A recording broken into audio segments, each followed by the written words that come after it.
વડોદરાના બાયલીમાં આજે જ સમાચાર દુઃખદ મળ્યા કે એક સગીરા સાથે ગેંગરેપ થયું છે.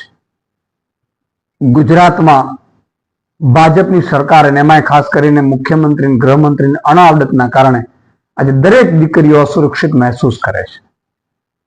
જે રીતે ગુજરાતમાં દાહોદમાં એક નાની 6 વર્ષની બાળા સાથે બળાત્કારની કોશિશ થાય, ભાજપ સમર્થક એની હત્યા કરી નાખે. તમે જુઓ, બીજા દિવસે સુરેન્દ્રનગરમાં 5 વર્ષની દીકરી સાથે બળાત્કાર થાય, મહેસાણામાં બળાત્કાર થાય, એના બીજે દિવસે મોડાસામાં બળાત્કાર થાય, ભુજમાં ઘટના બને અને આજે વડોદરાના ભાયલીમાં ગેંગરેપ થયું છે.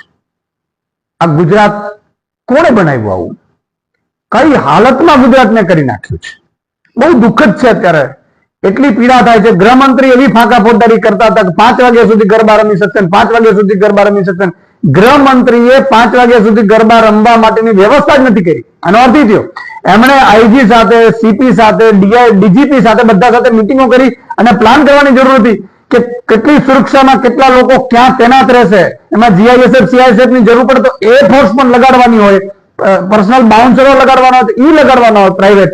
એ કરવાની જગ્યાએ 5 વાગ્યા સુધી ખાલી રીલ્સ બનાવવા માટે, વાહવાહી મેળવવા માટે એમણે નિવેદનો કરીને ફાંકા ફોજદારી કરી. એનું પરિણામ આજે રાત્રે 12 વાગે એ દીકરી જયારે પરત ફરી રહી હતી ત્યારે બળાત્કાર, ગેંગરેપ થયું છે. કોણ જવાબદાર આનો? અને એટલું નહીં, 5 વાગ્યા સુધી ગરબાની વાત કરતા હતા. ગરબા તો 12 વાગે ઘણી જગ્યાએ બંધ કરાવી દે છે પોલીસ. પોલીસ કમિશનર અને કલેક્ટર એમ કે છે ગૃહમંત્રીને ખબર નથી પડતી, 5 વાગ્યા સુધી ન રમાડી શકાય. તો તમે નક્કી કરો કે તમે શું કરી રહ્યા છો. અને આ જે ઘટના બની છે બળાત્કારની, હજી તો બીજા 7 દિવસ બાકી છે ગરબાના.